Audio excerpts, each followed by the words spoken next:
Listo, ya se puede apreciar, ¿verdad? Sí, doctora.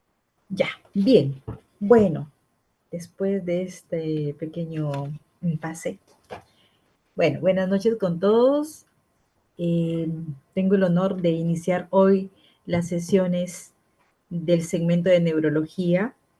Soy Socorro Benítez Quiroga, médico neuróloga del Hospital Central de la Policía. Y bueno, pues en esta noche vamos a hablar acerca de las enfermedades cerebrovasculares. Bueno, cuando hablamos de enfermedades cerebrovasculares, nos estamos refiriendo a un grupo de patologías que van a estar asociadas a una alteración permanente o transitoria de una o varias áreas del encéfalo como consecuencia de un trastorno de la circulación cerebral, que puede ser asociado a un proceso isquémico, es decir, a un proceso oclusivo, donde va a haber una falta de aporte sanguíneo al encéfalo, o puede estar asociado o relacionado a un evento hemorrágico, donde lo que ocurre es la extravasación sanguínea por la ruptura de un vaso, sea a nivel parenquimal o sea a nivel del espacio subaracnoideo. Recordaremos la anatomía de la irrigación del encéfalo. Sabemos que el encéfalo recibe aporte de dos grandes vertientes, la circulación carotidia o circulación anterior y la circulación del sistema vertebrovascular o circulación posterior. Tenemos la arteria carótida común derecha que nace de el tronco brachiocefálico y de esta va a depender la arteria carótida interna.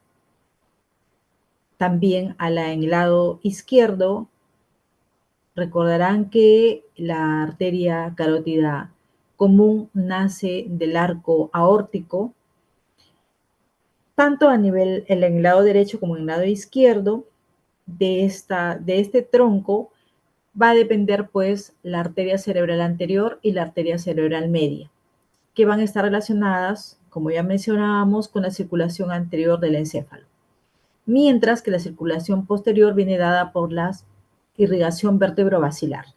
Tenemos, pues, como recordarán, dos arterias vertebrales, una a cada lado que nacen la derecha también del tronco brachiocefálico y la izquierda del arco aórtico.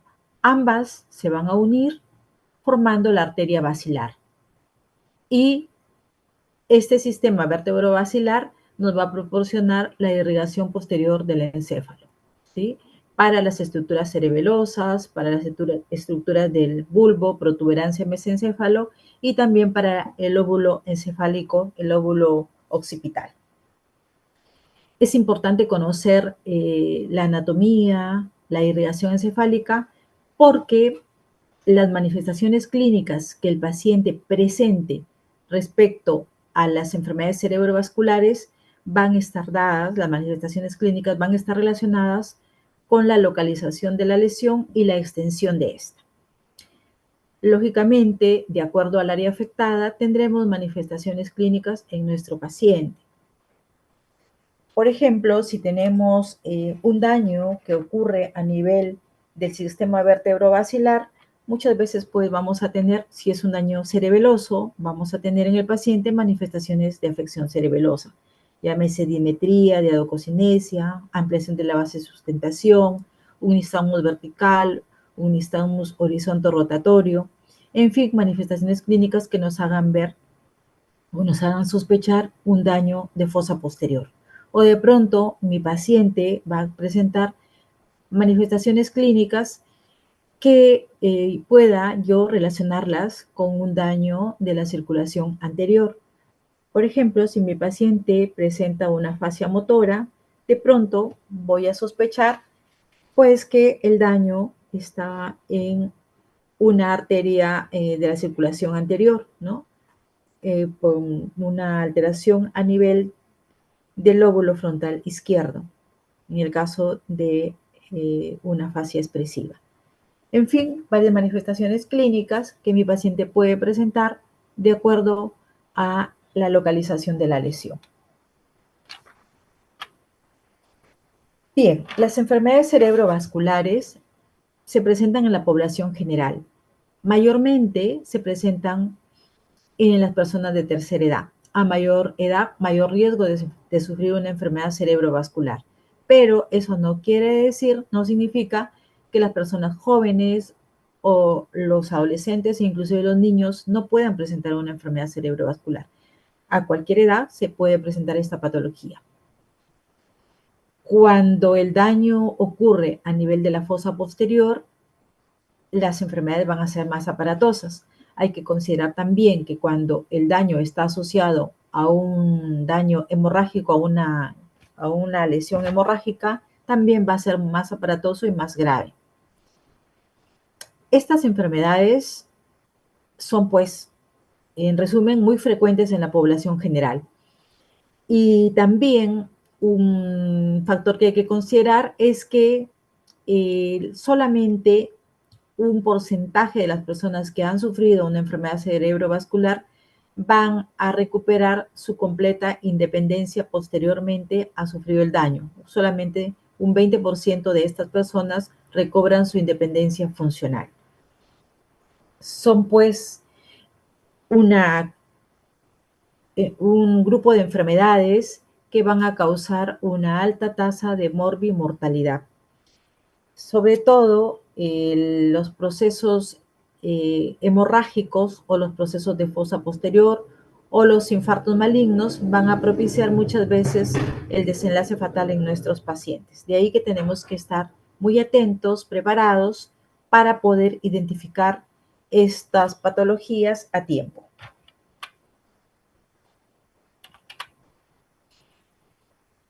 Como en toda entidad clínica, hay factores de riesgo para que un paciente presente una enfermedad cerebrovascular.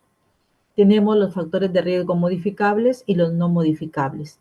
Los factores de riesgo no modificables están directamente relacionados con la edad, el género, la raza y también factores de herencia. Ya mencionaba que a mayor edad, mayor riesgo de sufrir una enfermedad cerebrovascular. El género.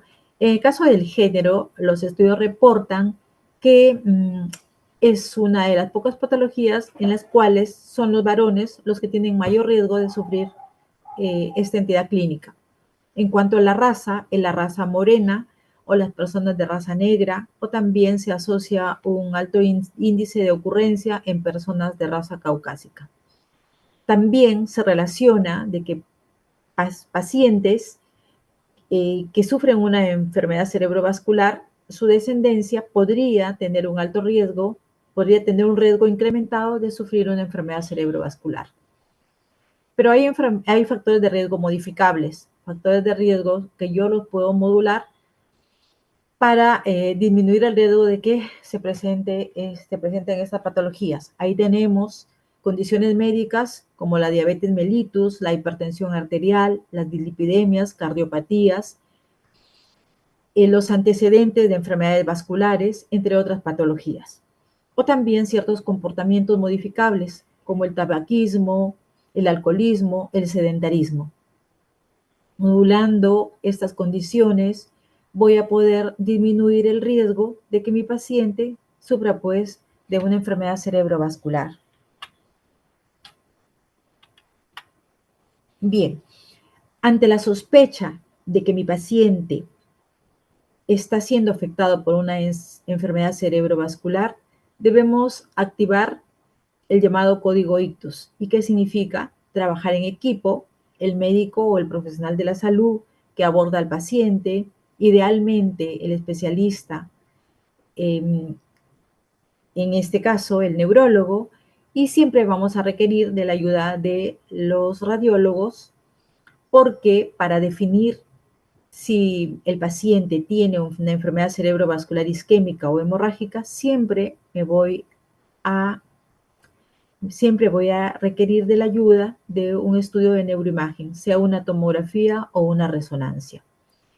mencionarles que yo voy a sospechar que un paciente está siendo afectado por una enfermedad cerebrovascular porque es un cuadro de déficit focal que se presenta de manera brusca. La enfermedad cerebrovascular no se presenta en mi paciente en forma progresiva y lenta en el tiempo. No, son manifestaciones clínicas, manifestaciones de déficit focal, manifestaciones de afección encefálica que se presentan de forma brusca. Entonces, cuando abordo al paciente, luego de brindarle la atención médica necesaria, estabilizarlo y eh, yo tengo la sospecha de que está siendo afectado por una enfermedad cerebrovascular, siempre voy a recurrir a las neuroimágenes para ponerle a esta enfermedad cerebrovascular el apellido, ¿no? ¿Es una isquemia o es una hemorragia? ¿Por qué? Porque de acuerdo a ello voy a poder realizar el tratamiento específico. Ya veremos en el transcurso de la presentación que no es lo mismo abordar un paciente o tratar a un paciente que tiene una patología isquémica, diferente que tiene una patología hemorrágica. Debo tratar a mi paciente rápidamente porque recuerden ustedes que tiempo es cerebro. Mientras más temprano lo trate, pues las secuelas posteriores van a ser menores y también las complicaciones las vamos a evitar en lo posible. Bueno, luego de ello, debo brindarle al paciente una prevención secundaria. ¿Qué significa?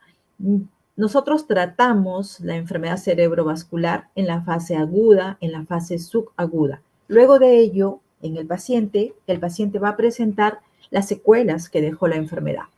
Pero estos pacientes afectados por una enfermedad cerebrovascular hoy, en el futuro van a tener más riesgo respecto a la población general de hacer un nuevo evento vascular. Entonces, ahí nosotros debemos actuar y hacer una prevención secundaria para que en futuro el paciente no vuelva a presentar un evento vascular. Inmediatamente estabilizado al paciente, debo recurrir a la rehabilitación.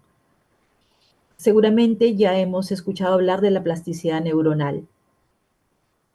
Cuando ya tenemos un evento vascular establecido, vamos a tener secuelas en el paciente. Pero nosotros nos vamos a ayudar, vamos a recurrir a la plasticidad neuronal porque las áreas que no han sido afectadas en mi paciente, las áreas vecinas, sobre todo circundantes a la lesión, deberían aprender a realizar la función para suplir la funcionabilidad del área que perdió, digamos, valga la redundancia, la funcionabilidad. Un área determinado pierde su funcionabilidad, pero las áreas vecinas pueden aprender a hacer su función. Entonces, para que ello ocurra, necesita indicarle al paciente, a la familia, que en cuanto el paciente se encuentre estable, debe iniciar su fisioterapia, su rehabilitación.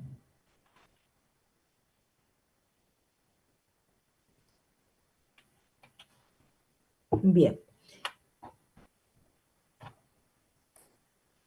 Un momentito, por favor, que no sé por qué no pasa la diapositiva.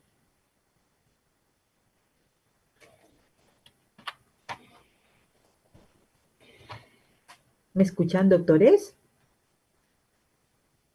¿Hola? Sí, Ya, un momentito que no sé por qué no pasa la diapositiva.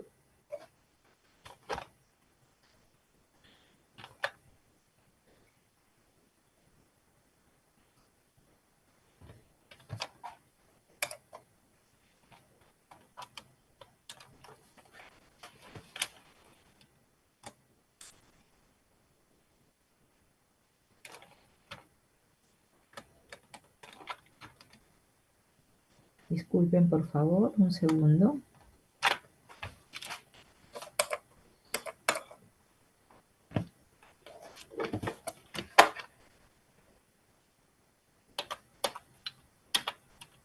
Katy, ¿puedo pasarte la exposición y tú la presentas? Porque me parece que tengo problemas técnicos con mi máquina. Hola, doctorita. Creo que me salí de la sesión.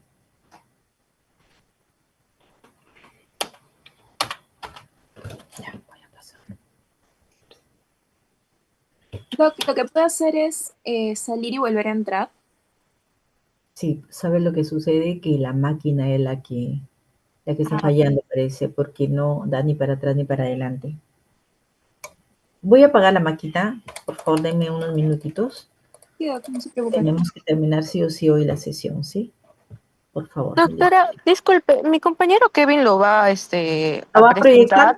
Sí, sí, Ya, yo se lo paso ahorita, ¿ya? sí, me lo pasa, yo se lo Atérselo. paso a él y lo Ya, proyecta. genial, genial. ¿Me puede Gracias, gracias. también poner como anfitrión o coanfitrión para darle el coanfitrión a Kevin, por favor?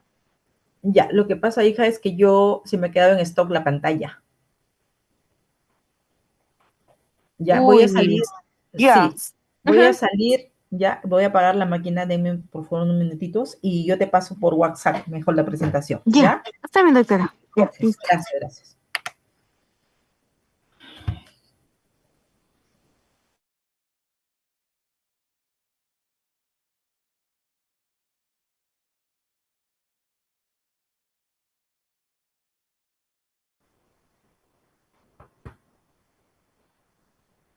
Bien. Ujú. La siguiente. Siguiente. Ujú, la siguiente.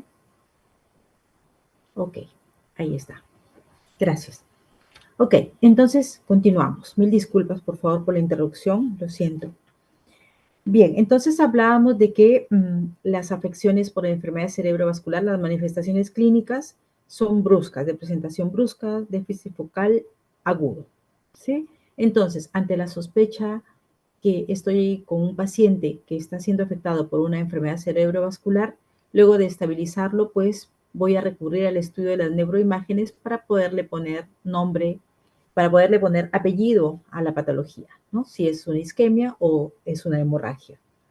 Siguiente. Solicitamos entonces, en lo posible, una tomografía.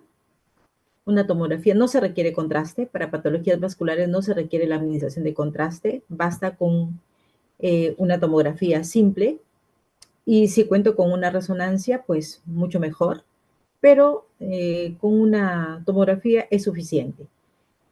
¿Qué me va a permitir la tomografía? Si en la tomografía ocurrió el evento, le tomo al paciente una tomografía y dentro de el hallazgo no evidencio mayor alteración al inicio del cuadro clínico, supongamos, llega mi paciente y pasa de pronto 1, 2, 3, 5 horas y la imagen o la percepción de la tomografía es como una isodensidad, pues estoy frente a un paciente que está siendo afectado por una enfermedad cerebrovascular isquémica.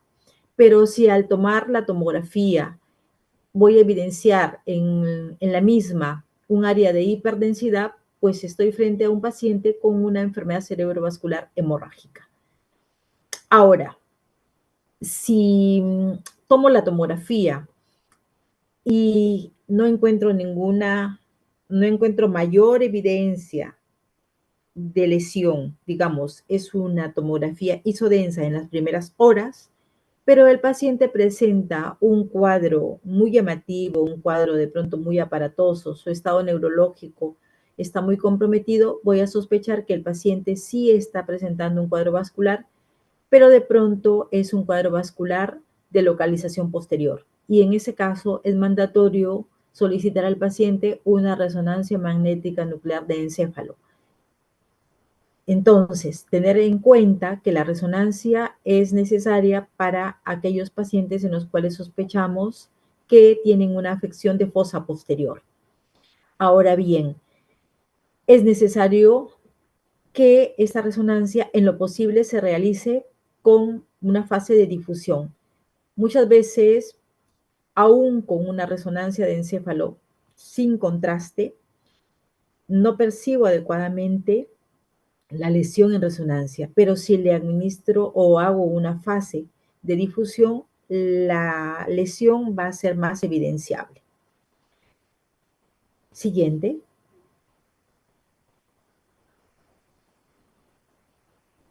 Bien, entonces, las enfermedades cerebrovasculares tienen dos grupos de clasificación: enfermedades cerebrovasculares isquémicas y enfermedades cerebrovasculares hemorrágicas.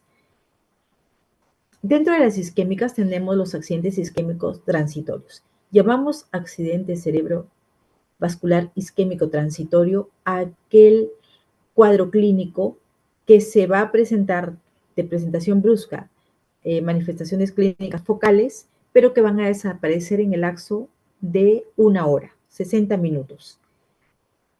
Transcurridos los 60 minutos, el paciente recupera la funcionabilidad, desaparecen las manifestaciones clínicas y si le hago una neuroimagen, en la neuroimagen no va a haber ninguna evidencia de daño encefálico. ¿Ok? Esas son las 3 condiciones. El paciente, sus manifestaciones clínicas desaparecen dentro de la primera hora. En la imagen no encuentro ninguna alteración. Entonces, en esa situación estoy frente a un accidente isquémico transitorio. Ojo que antes a esta patología se le daba un lapso de tiempo de un día, eran 24 horas. En 24 horas, pues si ya las manifestaciones clínicas desaparecían, hasta ese lapso de tiempo yo consideraba un accidente isquémico transitorio. Ahora las nuevas denominaciones han llevado a que se considere tan solo las manifestaciones clínicas que desaparecen hasta 1 hora, 60 minutos. ¿Sí? Bien, entonces, también tenemos las isquemias cerebrales establecidas. Las isquemias cerebrales establecidas son pues todas las demás afecciones vasculares que corresponden a una isquemia cerebral que van más allá de la hora de manifestaciones clínicas, ¿no? Si el paciente enferma y pasa 1 hora, 2 horas, 3 horas, 5 horas o más tiempo y sigue con un déficit vocal, el paciente está siendo afectado por una enfermedad cerebrovascular isquémica, lógicamente ya corroborada con una neuroimagen, sea una tomografía o sea una resonancia. Esta isquemia cerebral puede ser aterotrombótica o cardioembólica. El origen puede ser aterotrombótico, es decir, en el mismo vaso encefálico se produjo el daño, hubo un desprendimiento de un trombo y produjo un efecto oclusivo en la arteria encefálica y se produjo el cuadro clínico. O puede ser cardioembólico, el daño viene de un lugar distante. ¿Sí? Hay una patología cardíaca, por ejemplo, una cardiopatía, y desde ahí migra un émbolo hacia el encéfalo. Ante ello estamos en un cuadro cardioembólico. Mi paciente tiene un ACV isquémico cardioembólico. Pero el cuadro puede estar asociado a una ruptura de un vaso encefálico. Si es intraparenquimal, pues es un cuadro localizado dentro del parénquima encefálico, visible en la neuroimagen, pero a veces puede estar el daño entre la aracnoides y la pía madre.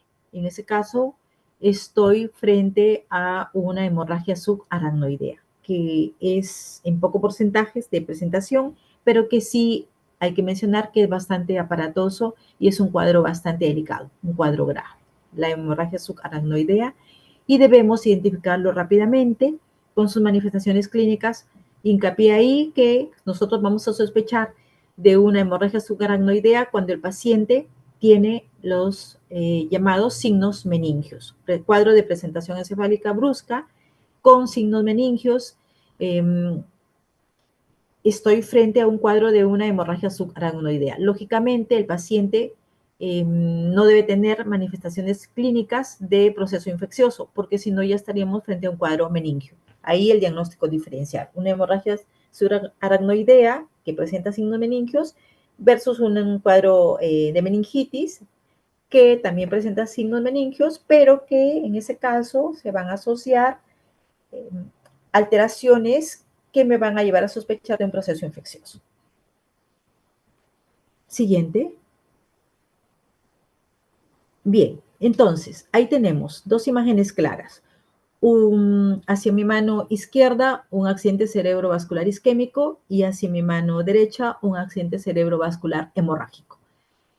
Bien diferenciadas. En la tomografía, estas son imágenes de tomografía. En la tomografía vamos a evidenciar en la isquemia áreas de hipodensidad. En la imagen se puede percibir área de hipodensidad bastante marcada. Eso indica de que este cuadro ya es de días de evolución, ¿sí? Ya está yendo hacia un área de encefalomalacia.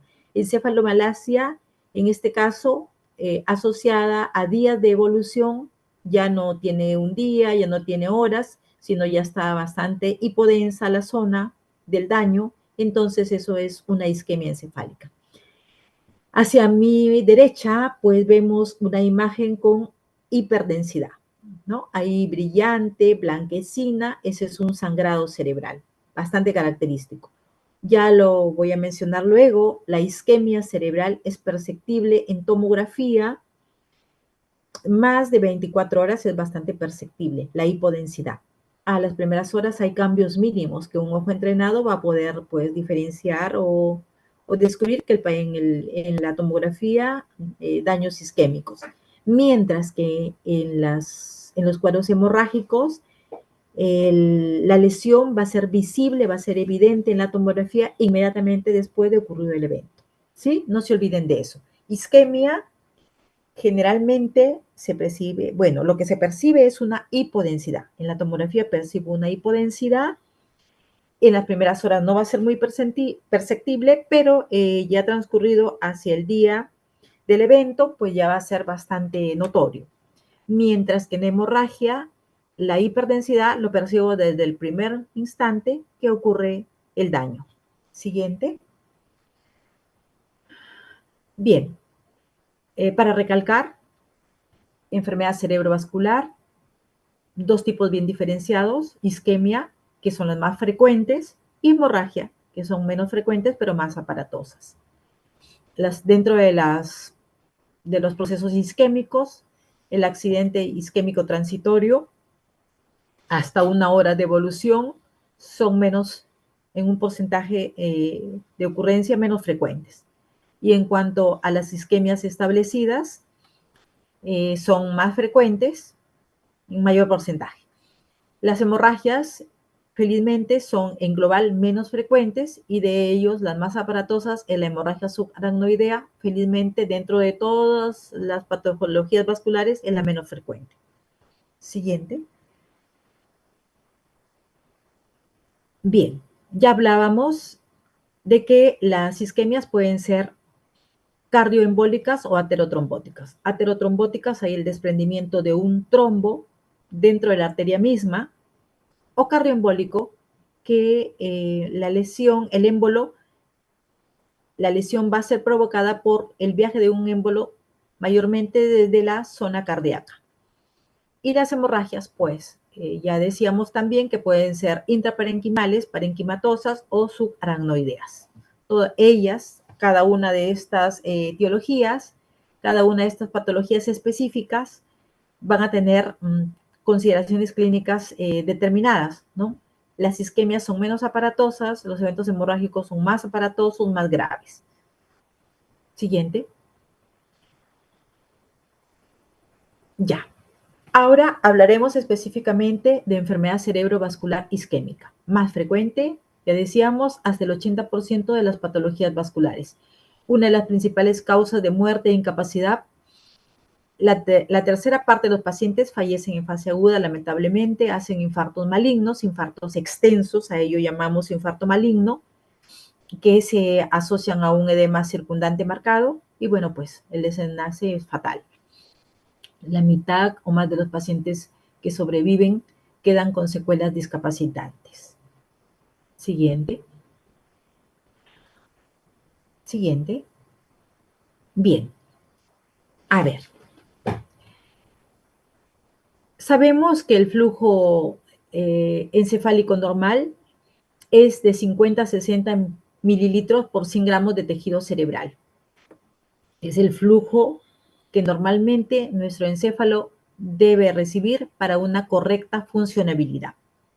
Pero ¿qué sucede cuando este flujo sanguíneo comienza a disminuir o está claramente disminuido, como ocurre en la enfermedad cerebrovascular isquémica? Recordemos que lo que sucede exactamente en un paciente con una enfermedad cerebrovascular isquémica es que hay una alteración en la vasculatura del sistema nervioso central que lleva a un desequilibrio entre el aporte y los requerimientos de oxígeno, cuya consecuencia es una disfunción focal del tejido encefálico. Entonces, si hay una oligoemia, cuando el flujo sanguíneo disminuye a 35 mililitros por 100 gramos de tejido cerebral, ya vamos a hablar de oligoemia. Pero si aún esta disminución es más marcada, cuando el flujo llega a 20 mililitros por 100 gramos de tejido cerebral, ya va a haber una alteración de la transmisión sináptica y pérdida de la funcionabilidad. Y mucho más aún, si el flujo sanguíneo encefálico disminuye a 10 mililitros por 100 gramos de tejido cerebral, el paciente, las células, las neuronas, el tejido encefálico entra en muerte cerebral. Este tejido encefálico tiene un centro necrótico. Este centro necrótico va a tener un flujo a valores de 10 mililitros por 100 gramos de tejido cerebral o menores. Ya en ese caso ya se presenta una necrosis, una apoptosis, una muerte celular. Pero alrededor de este centro necrótico hay un área de penumbra. ¿Sí? En este área de penumbra, el flujo sanguíneo cerebral va a estar disminuido a valores de 20 mililitros por 100 gramos de tejido cerebral. ¿Sí? En la imagen lo podemos percibir como una coloración de color celeste, ¿no? Entonces, aquí estamos alrededor del centro necrótico, un área de penumbra. Circundante a este área de penumbra hay un área también de oligoemia donde el flujo sanguíneo cerebral, si bien no está disminuido a valores extremos, pero está disminuido hacia valores de 35 mililitros por 100 gramos de tejido cerebral. Entonces, cuando nosotros tratamos estas afecciones, cuando abordamos a un paciente en el cual ya sabemos que estamos frente a una patología isquémica, ya le hemos realizado su tomografía o su resonancia y hemos concluido, le hemos puesto el apellido a la patología que el paciente sufre un SB isquémico, bajo los principios de la fisiopatología de la enfermedad debemos actuar. Reitero, tenemos un centro necrótico, circundante un área de penumbra y circundante una zona de oligoemia. Entonces, si nosotros no actuamos adecuadamente, este centro necrótico, con sus fuerzas centrífugas, se va a expandir. La necrosis ya no solo será central, sino ya va a tomar el área de penumbra, se va expandiendo. Y hasta puede llegar hacia allá, hacia la zona de oligoemia. Entonces, sobre eso vamos a actuar. Siguiente. ¿Sí? Nuevamente, el centro necrótico, alrededor el área de penumbra. Penumbra es un área de tejido cerebral con hipoperfusión alrededor de un centro necrótico. Siguiente. Decíamos pues que ese centro necrótico manda fuerzas centrífugas y sobre ello nosotros tenemos que actuar. ¿Cómo actuamos? Con nuestras fuerzas centrípetas. ¿Qué hacemos? Vamos a propiciar en el paciente una hipervolemia. Esa hipervolemia va a ayudarnos a hacer contra a esas fuerzas centrífugas, ¿no? De esa manera nosotros vamos a buscar disminuir el riesgo de la expansión necrótica. Siguiente. Nuevamente ahí, para no olvidarlo, ¿sí? Nuestro encéfalo, la anterior, por favor. Nuestro encéfalo requiere un flujo sanguíneo cerebral idóneo, adecuado, para una adecuada funcionabilidad. Pero cuando ya los valores de irrigación encefálica, los valores oxigenatorios comienzan a disminuir, tenemos la oligoemia, y si sigue el descenso, llegamos hacia un área de penumbra, y tenemos en el centro de este evento isquémico un área de necrosis. ¿Sí? O en estos pacientes con infartos cerebrales establecidos, tenemos un centro necrótico donde el flujo sanguíneo cerebral ya descendió demasiado, ya llegó a valores de 10 mililitros por 100 gramos de tejido cerebral. Y, lógicamente, con todas las manifestaciones clínicas que de acuerdo a la localización y la extensión de la lesión se van a presentar en el paciente. Siguiente. Entonces, tenemos aquí en imagen la cascada isquémica. Esta disminución de aporte oxigenatorio en el encéfalo lleva a múltiples alteraciones que ocurren en el encéfalo y que finalmente van a devenir en una muerte celular, sea por apoptosis o por necrosis. Ocurre una disminución del flujo sanguíneo cerebral, va a ocurrir una disminución oxigenatoria, una disminución de reservas energéticas, va a haber una disfunción de la bomba de sodio-potasio, todo ello va a llevar al paciente a una acidosis, ocurre simultáneamente una despolarización de la membrana, una liberación de glutamato, otros receptores como el NMDA, el AMPA, va a haber una apertura de los canales de calcio, va a haber un aumento del calcio intracelular, una liberación de radicales libres por activación de óxido nítrico, sintetasas y proteasas, y finalmente todo ello, como mencionábamos, va a devenir en una muerte celular. Ojo que ese tejido necrótico ya no lo podemos recuperar. Por eso muchas veces, cuando no actuamos a tiempo, pues las secuelas en nuestros pacientes son bastante marcadas.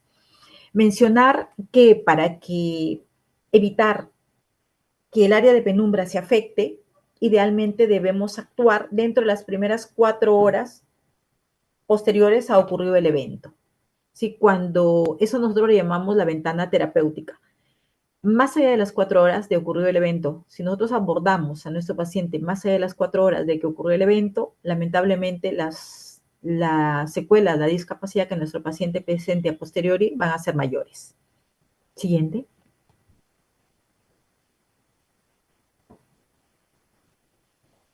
Ajá. Ya lo mencionábamos, ¿no? Puede haber una alteración in situ de la pared del vaso sanguíneo encefálico por una trombosis, por el desprendimiento de un trombo o una ateromatosis, o puede haber, pues, la liberación de material embólico desde un lugar distante, mayormente de patologías cardíacas, ¿no? Pacientes con patologías cardíacas, con cardiopatías, van a ser mayormente los accidentes cerebrovasculares cardioembólicos. Siguiente. Bien, entonces nuestra misión, como ya mencionaba, es defender la zona de penumbra isquémica, detener el daño primario. ¿Sí? Ese centro necrótico debemos propiciar de todas las formas, defender el área de penumbra, disminuir, detener la expansión de la necrosis, salvar el encéfalo, salvar la zona afectada, disminuir la discapacidad futura. Es decir, buscar que el paciente, en lo posible, quede con la menor discapacidad para que pueda reinsertarse a la sociedad. Y, lógicamente, posteriormente vamos a prevenir los daños secundarios. Siguiente. Bien, les mencionaba que las imágenes en un ACV isquémico, las imágenes de hipodensidad son perceptibles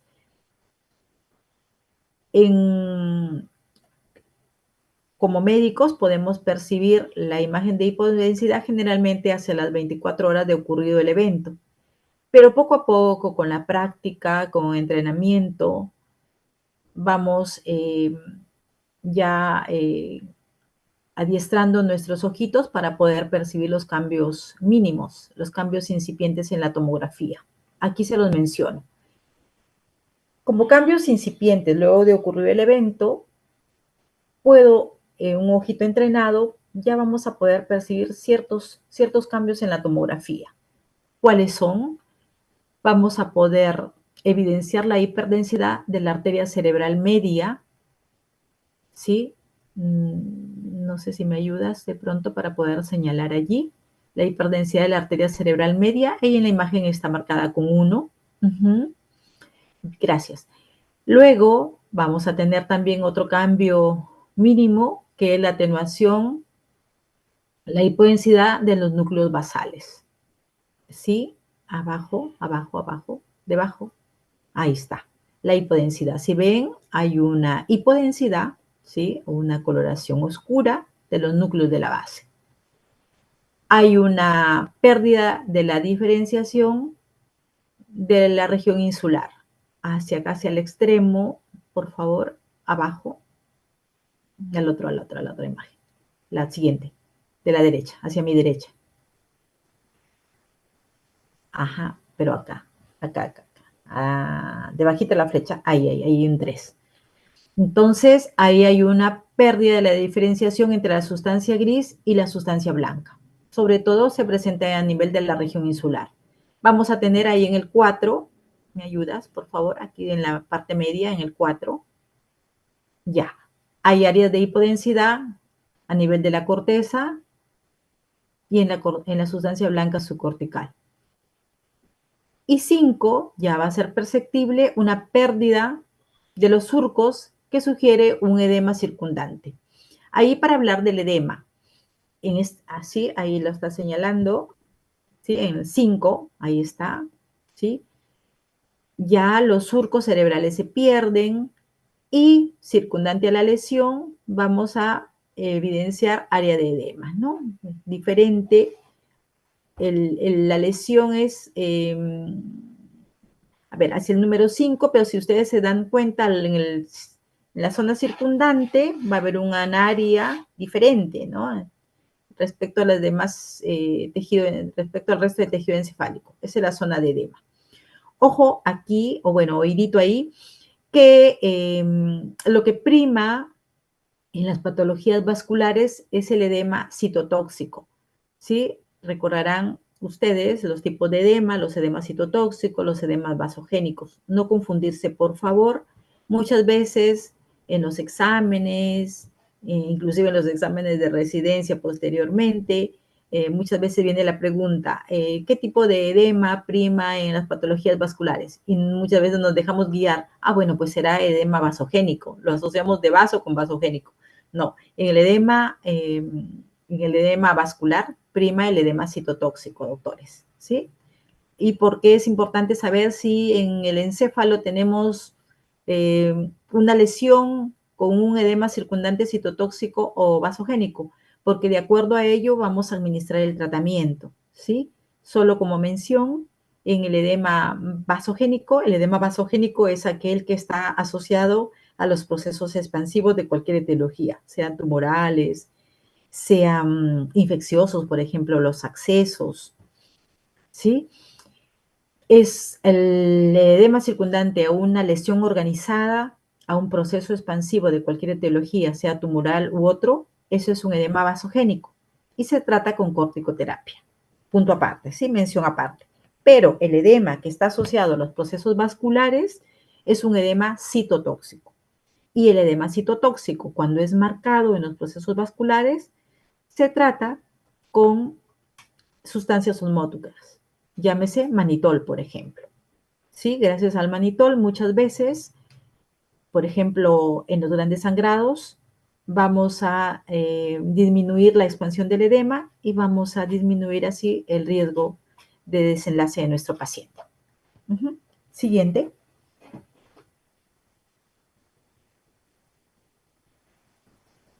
Ya decíamos lo mismo anterior, ¿sí? Cambios mínimos, una arteria cerebral media hiperdensa, ahí en el círculo, ¿sí? El borramiento de los núcleos de la base. Ajá. Luego tenemos la pérdida del ribete insular. Ese es un repasito de lo anterior dicho. Y luego tenemos ya una hipodensidad marcada. Como pueden ver, es hipodensidad. La zona es oscura, ¿no? Grisácea. Poquito a poquito, como van transcurriendo los días, la zona de hipodensidad se va haciendo más marcada, ¿sí? Al inicio es tenue, pero ya pasa la semana, se hace ya más marcada. Por ejemplo, esa imagen de hipodensidad que tenemos ahí probablemente tenga una semana a 10 días de evolución, ¿no?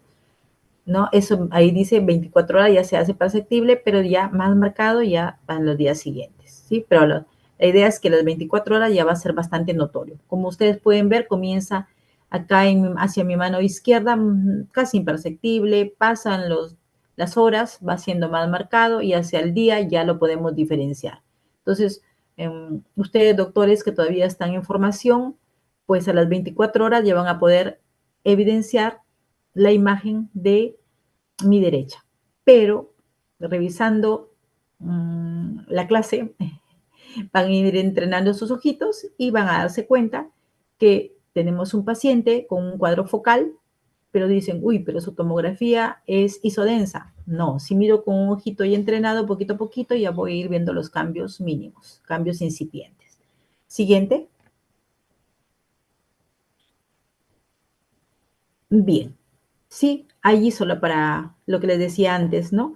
Al inicio se ve una imagen de hipodensidad en los días, en las horas, en los días próximos, pero ya conforme transcurren los días se hace una hipodensidad muy marcada, ¿no? Como hacia mi mano derecha, una hipodensidad muy marcada hacia zona de encefalomalacia, ya esa imagen, ¿no? Entonces eso indica de que el evento vascular ya ocurrió pues ya probablemente hay más de un mes, ¿no?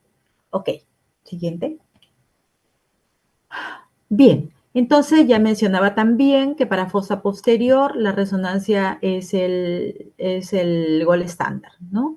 Pero si tengo la posibilidad de mi paciente realizarle una resonancia del inicio, por ejemplo, estoy en el hospital de policía y bueno, pues ahí sí tenemos resonancia a la mano, sospecho de que un paciente tiene una patología vascular y tengo la suerte de tener una resonancia, pues le hago una resonancia con difusión y va a ser muy perceptible la zona de la lesión. Pues si le hago una tomografía en las primeras horas, pues casi voy a ver imágenes isodensas, voy a tener una imagen isodensa en tomografía o voy a tener los cambios mínimos. Ok, siguiente. Bien, no se olviden que para resonancia requiero difusión. ¿Sí? Si quiero ser más fino, requiero difusión, resonancia magnética nuclear de encéfalo con fase de difusión porque identifica regiones isquémicas en los primeros minutos después del inicio de los síntomas, permite detectar zonas de isquemia reversible y zonas con alto riesgo de hemorragia posterior a tratamiento con trombolisis, ojo, y lo vamos a hablar luego. Y la difusión nos da una sensibilidad alta, hasta de 100%, igual su especificidad entre 95 y 100%. Siguiente. Ya hablábamos que la anatomía involucrada en las patologías vasculares encefálicas están relacionadas con la circulación anterior o circulación carotidia y circulación posterior o circulación vertebrovascular. La circulación anterior específicamente relacionada con una alteración a nivel de la circulación de la carótida interna. Recuerden que la carótida externa da irrigación hacia otras áreas extraencefálicas y la circulación posterior relacionada con el sistema vertebrovascular. ¿Sí? Siguiente. Y que las manifestaciones clínicas van a estar dadas por la localización de la lesión y por la extensión de la misma. ¿Sí? Así es en neurología. En neurología ya se van a dar cuenta que de acuerdo a las manifestaciones clínicas, nosotros nos vamos a orientar, nos vamos a guiar de dónde está la lesión. Menciono esto porque ustedes saben que a diferencia de otros órganos, de otros órganos o sistemas, el encéfalo tiene muchas estructuras que cada una tiene una funcionalidad específica, ¿sí? Entonces, de acuerdo a la zona de lesión y a la extensión de la lesión, pues voy a determinar dónde está el daño en el paciente, ¿no? ¿Dónde está el daño en el paciente? Por ejemplo, a ver, si mi paciente tiene una hemiplegia derecha asociada a una fascia motora, pues la lesión voy a sospechar que se encontrará en el lóbulo frontal izquierdo, porque como ustedes recordarán, el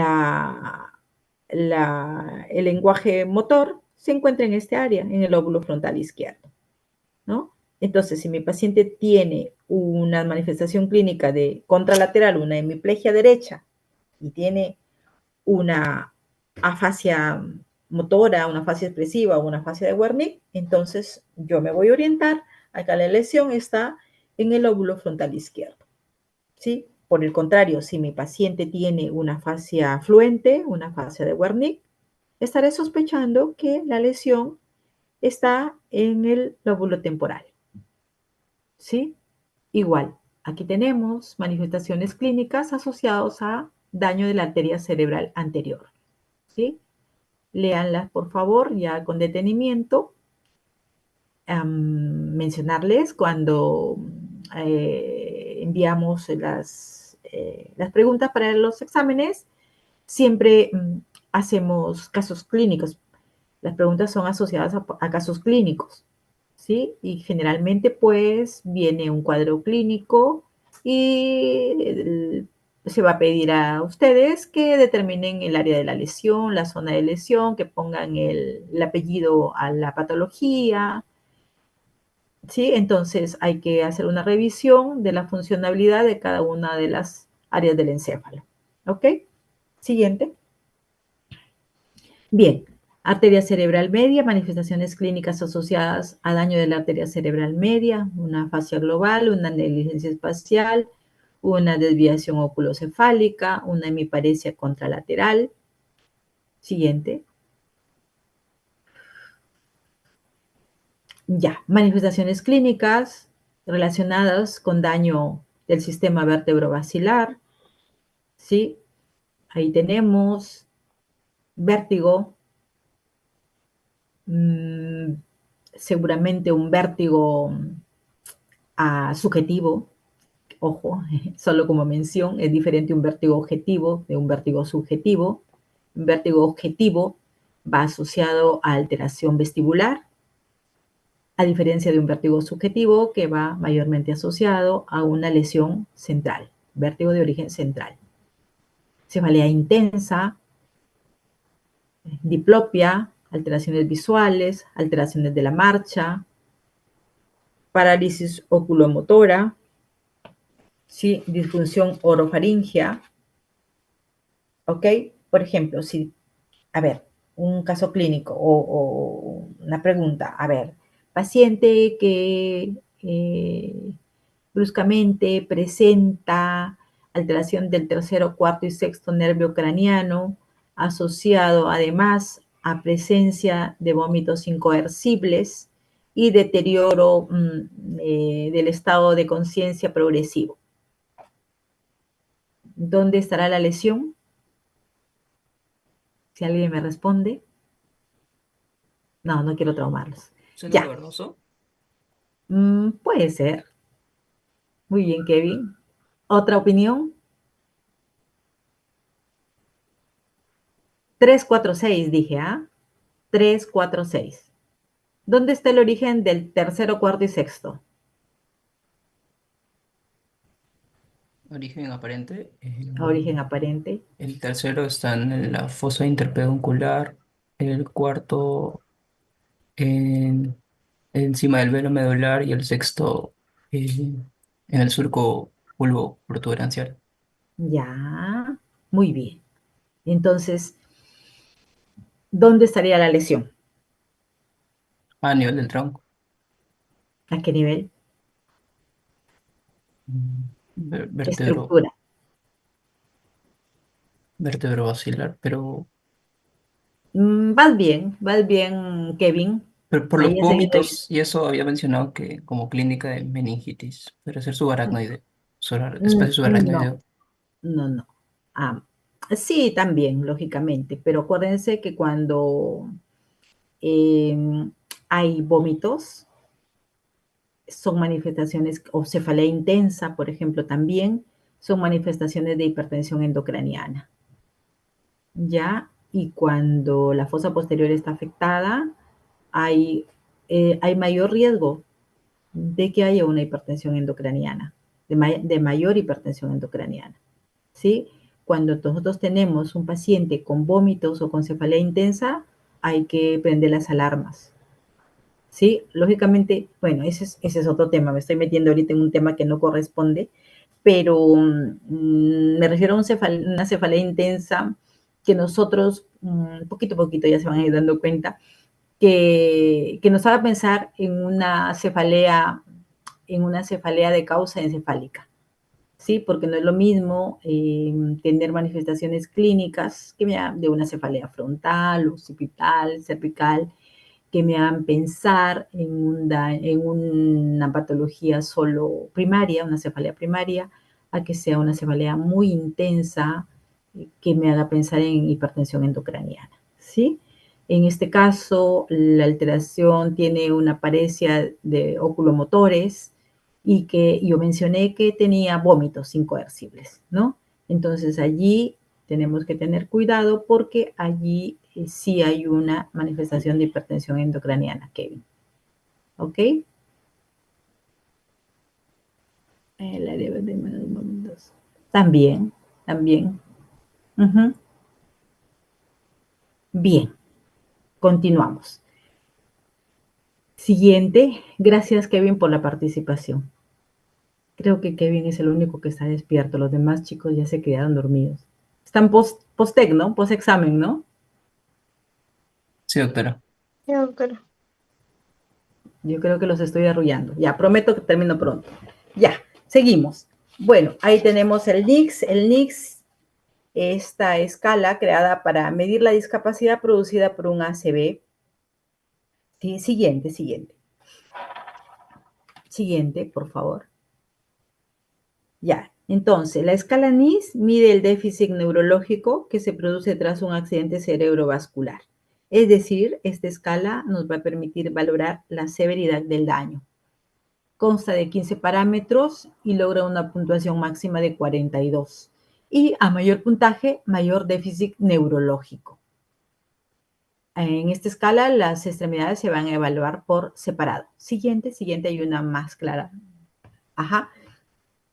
Esto es la escala NIS adaptada al español, ¿no? Ahí tenemos, se valora el nivel de conciencia.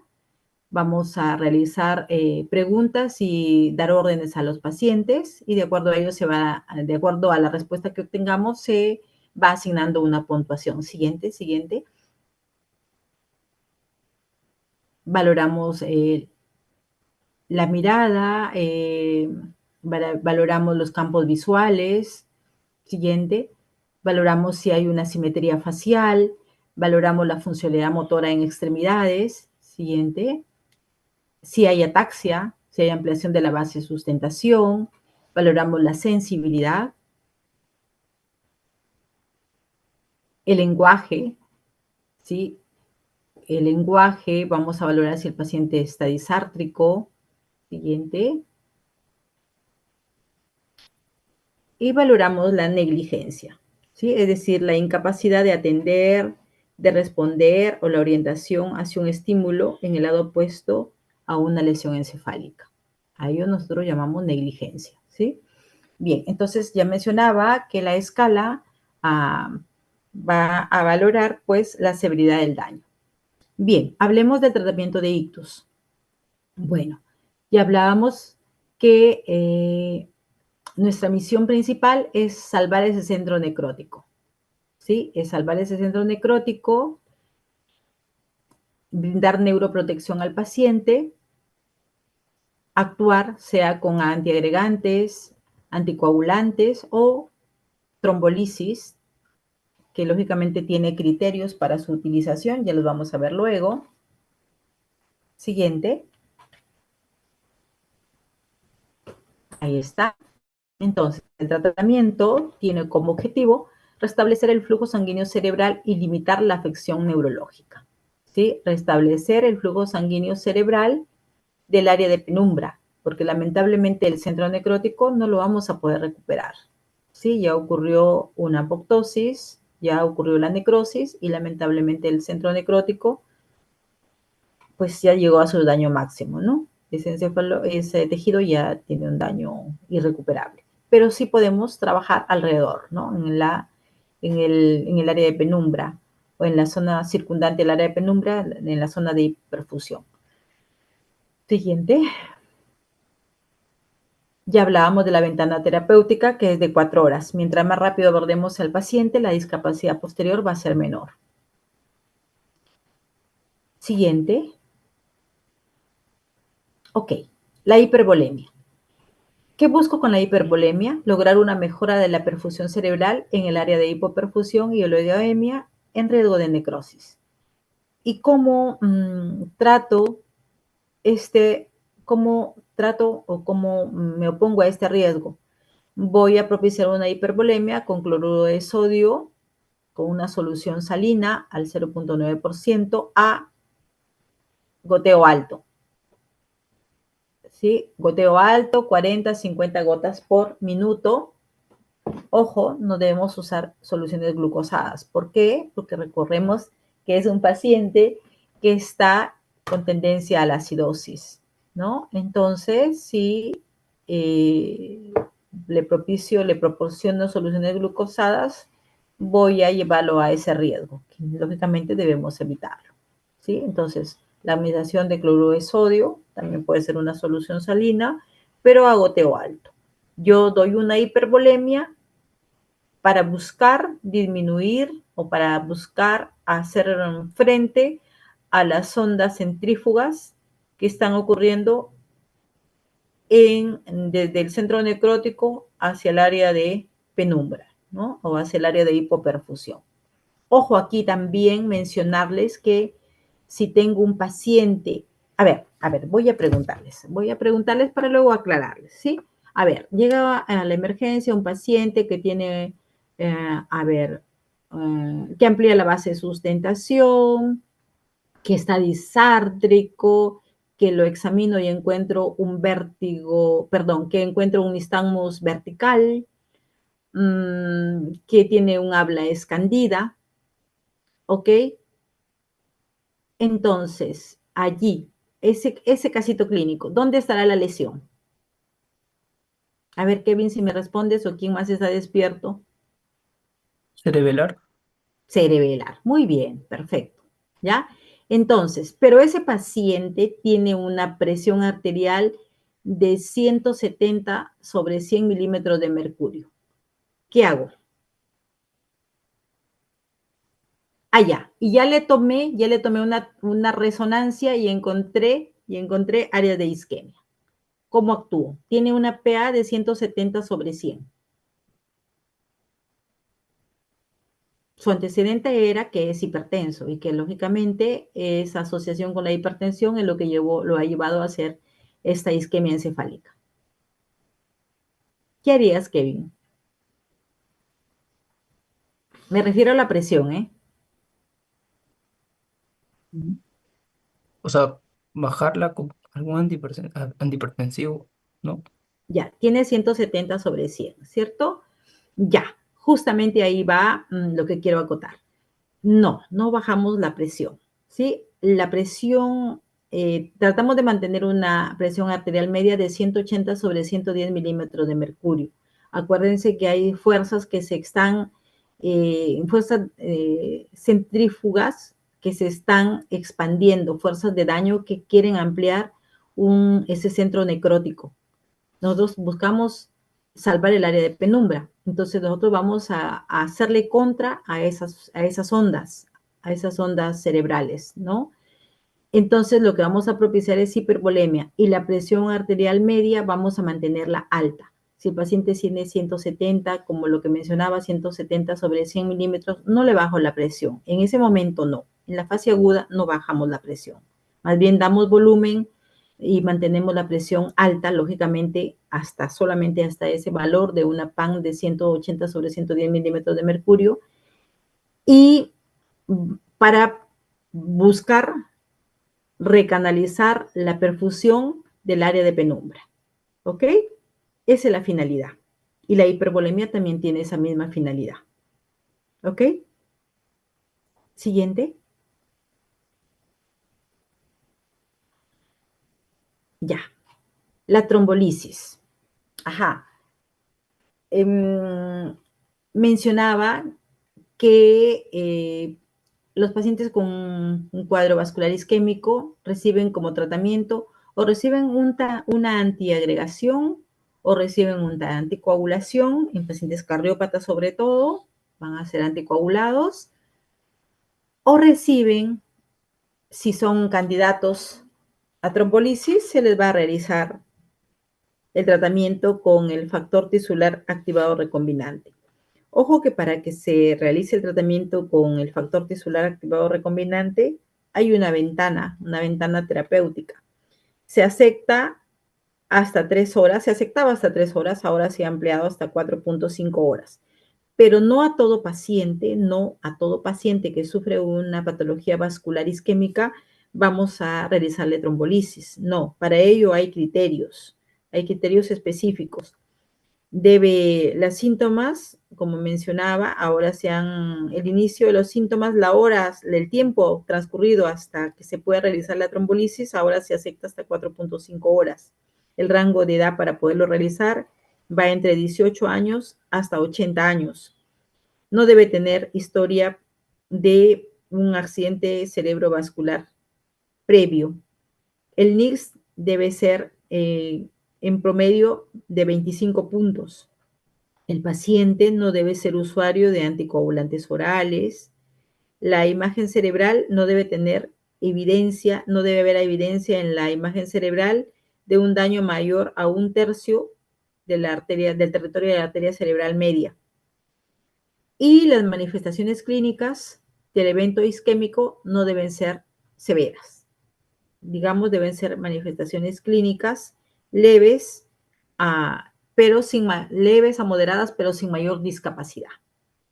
Ahora, también hay contraindicaciones para la trombolisis. ¿Sí? Seguimos, siguiente. Ya. La trombolisis, ¿qué significa? Que se hace con el uso del factor tisular activado recombinante. Se busca hacer una recanalización del tronco arterial obstruido y se va a propiciar el aumento de la circulación colateral. Siguiente. Ahí está. Para la aplicación de la terapia trombolítica, solo se acepta la vía venosa, la cual debe realizarse con factor tisular activado recombinante a dosis de 0.9 miligramos por kilogramo, una dosis máxima de 90 miligramos.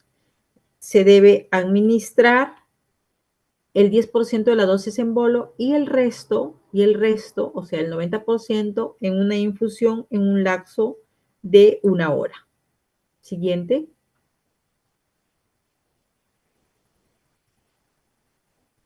Ajá, ya mencionábamos los criterios de inclusión. Ojo ahí que se ha empleado hasta 4.5 horas. Siguiente. Ya, antes de ello. También, como también les mencionaba, que la trombolisis tiene pues contraindicaciones, ¿no? Entonces, el tiempo no debe ir más allá de 4.5 horas. Además, otra contraindicación es que si es que hay evidencia de hemorragia intracraneal o evidencia de compromiso isquémico extenso, también está contraindicada la trombolisis. Así también el hecho de que el paciente tenga antecedente reciente o antiguo de trauma encefálico severo o una cirugía intracraneal también está contraindicado, sobre todo si ha ocurrido en los últimos 3 meses. Estos son generalmente las contraindicaciones. También se menciona las patologías gástricas, sobre todo si están asociadas a patologías ulcerativas, úlceras gástricas. Siguiente. Bueno, la terapia antiagregante. La terapia antiagregante es la más frecuente usada en pacientes con daño isquémico vascular, daño vascular isquémico. El uso del ácido acetilsalicílico en la fase aguda, dosis altas. Puede usarse también el clopidogrel, que es otro fármaco antiagregante. Luego ya se establece, pasada la fase aguda, ya se establece en el paciente una dosis de mantenimiento con ácido acetilsalicílico. Se lleva una dosis de mantenimiento de 100 miligramos diario. Ojo que el tratamiento de antiagregación para hacer prevención secundaria, es decir, para evitar que el paciente a posteriori vuelva a sufrir otro evento, en lo posible es hasta más de un año. Siguiente. Ajá. Bueno, algunas corrientes combinan el uso de antiagregantes, ácido acetilsalicílico más clopidogrel, pero también estudios han demostrado de que no hay un beneficio estadísticamente significativo en la combinación de este uso. Siguiente. La anticoagulación, sobre todo en pacientes cardiópatas, se usaba anteriormente la warfarina, ¿sí? Y se buscaba se eh, monitorizaba el riesgo para prevenir sangrados, para el monitoreo para prevenir sangrados, se hacía con el INR que no debía ser mayor a 2.5, pero a la fecha, felizmente, hay otros fármacos como el rivaroxaban, entre otros, que son ya más seguros como anticoagulantes. Ojo que la anticoagulación se ofrece a pacientes que tienen un evento isquémico y que además, coadyuvantemente, como reitero, tienen cardiopatías. Siguiente. Ya. La neuroprotección tenemos la aceticolina que se usa en estos pacientitos en fase aguda hasta 8 semanas después de ocurrido el evento en dosis plenas, ¿no? Hasta 2 gramos día durante 6 a 8 semanas. Otro fármaco que también es un buen neuroprotector y que lo usamos bastante, también por lo asequible económicamente, son las estatinas. Las estatinas actúan como neuroprotectores y también como antiinflamatorios en las patologías vasculares. Siguiente. Y en cuanto a las estatinas, se usa en la fase aguda, se usan dosis altas, hasta 80 miligramos día, y progresivamente, como vamos evolucionando a nuestro paciente, vamos disminuyendo la dosis. Esto no se usa, la corticoterapia no se usa. Recuerden que no estamos ante pacientes que tengan una patología asociada a un edema vasogénico, no se usa la corticoterapia, está proscrita. Siguiente. Ahí había una imagen que mencionaba la craneotomía descompresiva. Nos vamos a apoyar de los amigos neurocirujanos, sobre todo cuando hay infartos malignos. Infartos malignos nos referimos a infartos extensos que ocupan más de 2 lóbulos cerebrales, más de un lóbulo cerebral, 2 a más lóbulos cerebrales. Inmediatamente cuando cuando el paciente se encuentre estable, debemos iniciar la rehabilitación. Siguiente. Bien, hasta allí con ACV isquémico. Aparte de los estudios de neuroimagen en ACV isquémico, aparte de realizar una tomografía o una resonancia, es necesario siempre que a nuestro paciente, dentro de los estudios, le realicemos un estudio Doppler. Recuerden ustedes que tanto la tomografía como la resonancia nos va a permitir evidenciar el daño establecido, el daño encefálico establecido, pero no así nos va a permitir ver el riesgo vascular. Cuando nosotros queremos ver un riesgo vascular en una persona o cuán riesgoso es que un paciente que hizo una isquemia vuelva a hacer otro evento, vamos a recurrir al estudio Doppler, que nos va a permitir ver el lumen del vaso, el lumen de las arterias. Sí, me va a permitir ver si dentro del vaso, cuán obstruido está, si la obstrucción es de 20, si es de 40, si es de 60%. Si es de 20 es una obstrucción leve, si ya estamos en una obstrucción de hasta 30, 40%, pues ya estamos hablando de un paciente con un proceso estenótico moderado, y si ya va más allá de estos valores, hacia 60%, ya estamos frente a un cuadro severo. ¿Por qué es importante determinarlo? Porque de acuerdo a ello nos vamos a guiar pues del riesgo que tiene una determinada persona de hacer un evento vascular. y también nos va a permitir orientarnos, nos va a determinar qué cantidad de estatinas vamos a usar en el paciente, ¿sí? Si es leve, pues de pronto la estatina que use va a ser en dosis de 20 miligramos, pero si es un cuadro moderado, voy a ir de pronto hasta 40, 60, 80 miligramos día. Pero si ya es una oclusión mayor de 60%, ya voy a requerir un tratamiento quirúrgico, una endarterectomía, para disminuir el riesgo de nuevos eventos vasculares encefálicos. Bueno, hablamos ahora de las hemorragias, de los eventos cerebrovasculares hemorrágicos. Ya decíamos que están asociados o a una hemorragia subaracnoidea o una hemorragia intraparenquimal. En la hemorragia subaracnoidea es una hemorragia repentina dentro del espacio subaracnoideo, comprendido entre la pía madre y la aracnoides, los vasitos de esta zona, ¿no? Del espacio subaracnoideo. Y la hemorragia intraparenquimal a cualquier nivel dentro del encéfalo, a nivel parenquimal, ¿no? La primaria representa entre el 78 a 88% de los casos y se origina por la ruptura espontánea de vasos asociados a hipertensión arterial crónica o angiopatía amiloide, mientras que la hemorragia intracerebral secundaria ocurre en menos cantidad de pacientes y va a estar asociada a ruptura de vasos por anomalías vasculares, sea neurismas, malformación arteriovenosa o ruptura de vasos secundario a otras lesiones como lesiones tumorales o a otros trastornos como trastornos de la coagulación. Siguiente. Listo.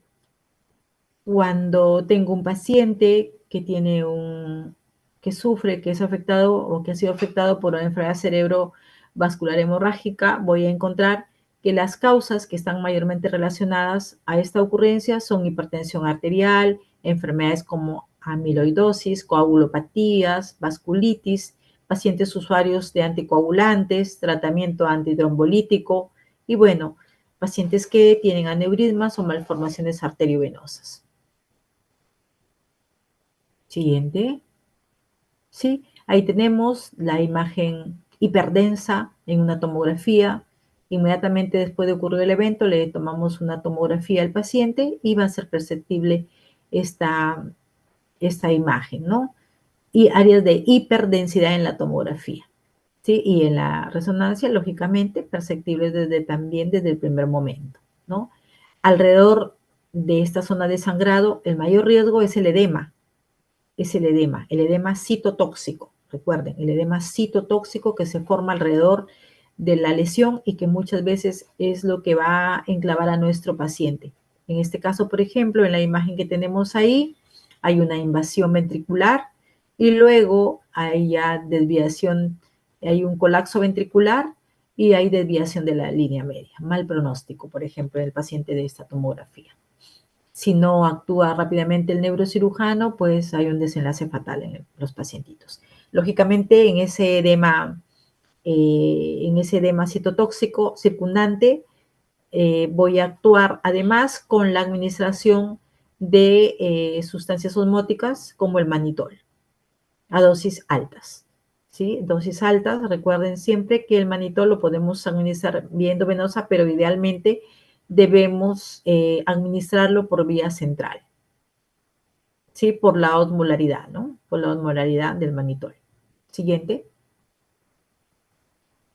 En hemorragia cerebral, valorar la escala de Hansen-Hess para la hemorragia subaracnoidea, la escala de Fischer para las imágenes.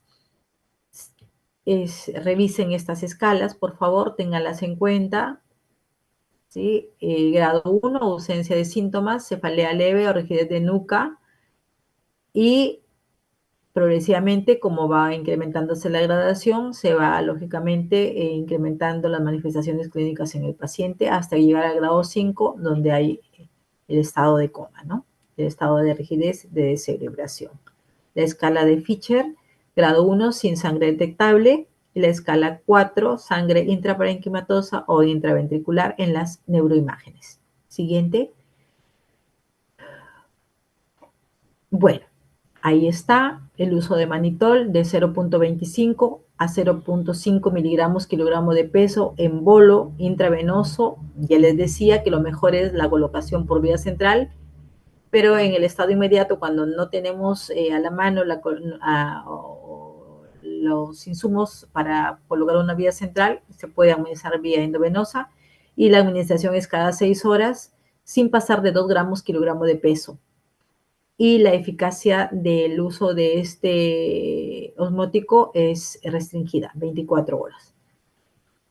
Idealmente, si tenemos grandes sangrados, deberemos recurrir a la ayuda de los neurocirujanos para una craneotomía descompresiva, lógicamente valorando riesgo-beneficio en el paciente. En una hemorragia subaracnoidea, el uso de nimodipino para evitar la vasoplegia a dosis de 60 miligramos cada 4 horas. El mayor riesgo que se presenta en una hemorragia subaracnoidea es la vasoplegia. Recuerden eso, y que si de verdad con medidas tan básicas como el uso de nimodipino voy a poder evitarlo. ¿Ok? Entonces, paciente que tengo frente a mí con un diagnóstico de HCA, actuar inmediatamente y no omitir el uso de este fármaco, el nimodipino, que realmente es el uso de este fármaco es exclusivo para esta patología. Se usa en muchas patologías, pero no tiene mayor importancia su uso en otras patologías, solo en hemorragia subaracnoidea. La protección neuronal con los estabilizadores de membrana neuronal, como la aceticolina que ya mencionábamos anteriormente. Siguiente.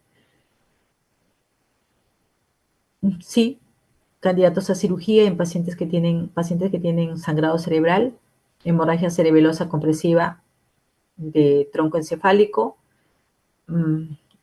procesos como una malformación arteriovenosa de fácil abordaje y buen pronóstico, hemorragias cerebelosas, hemorragias de fosa posterior mayores de 3 mililitros, de 3 centímetros, pacientes jóvenes con hemorragia lobar extensa que produzcan rápidamente deterioro neurológico. Siguiente. Bueno, en todo paciente vascular, evitar las complicaciones neurológicas y no neurológicas.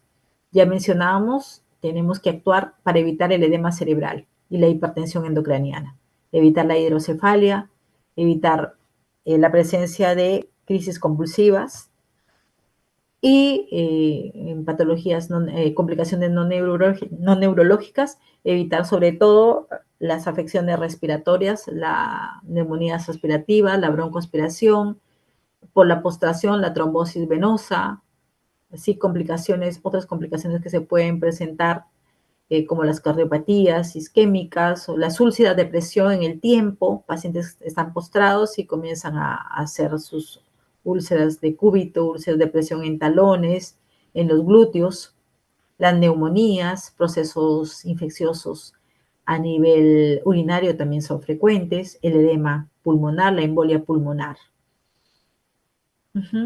Siguiente.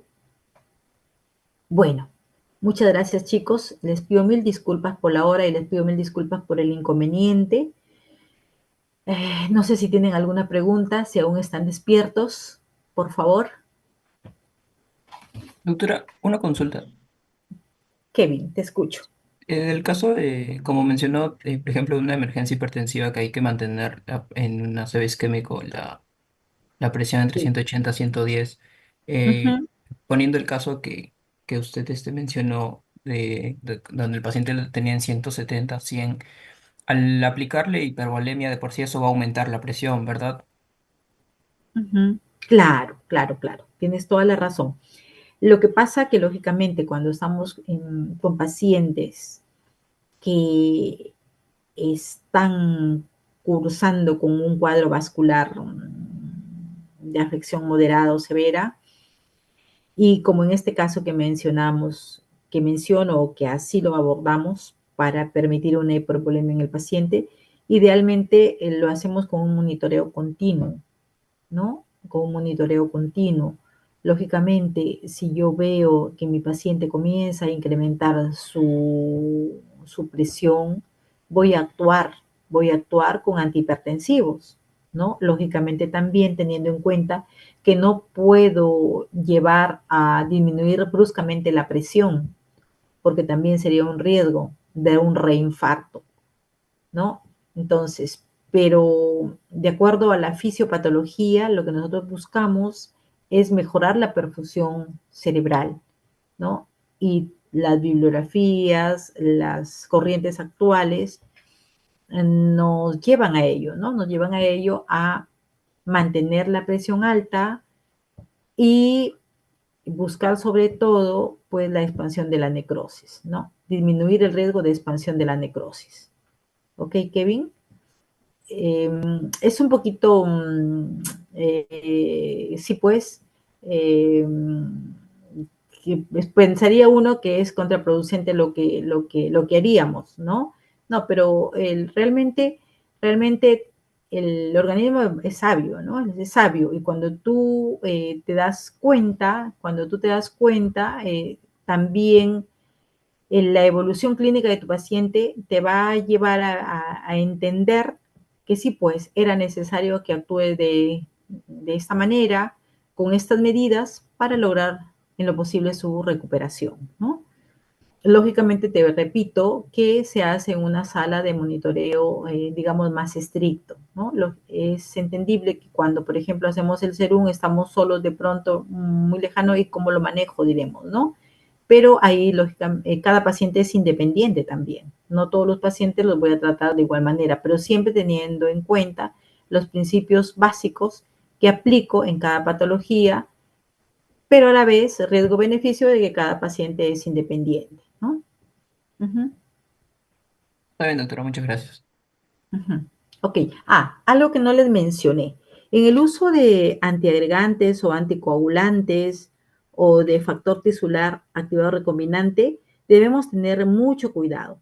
¿Por qué? Porque muchas veces tenemos un paciente que tiene una patología vascular isquémica y, desgraciadamente, por el uso de los fármacos mencionados, sea antiagregante, anticoagulante o porque le realizamos una trombolisis, llevamos a ese paciente de una isquemia a una hemorragia.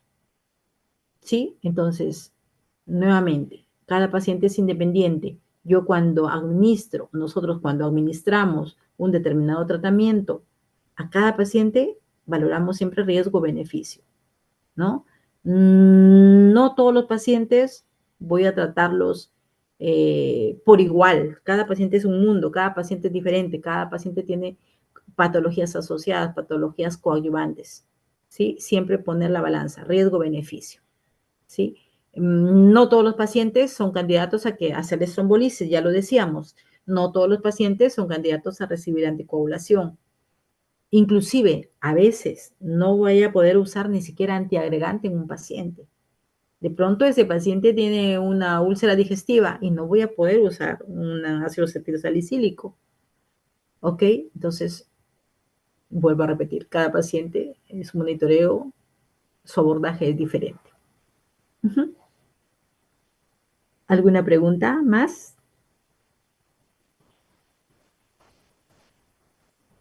No, no, doctor. Me temo que solo Lucy, Kevin y yo estamos despiertos. Chicos, les agradezco por su asistencia y bueno, ya nos estaremos comunicando en otra oportunidad. Que tengan buenas noches y que estén muy bien. Cuídense bastante. Hasta Muchas luego. gracias, doctora. Buenas Muchas noches. gracias. Chao, chao, chao.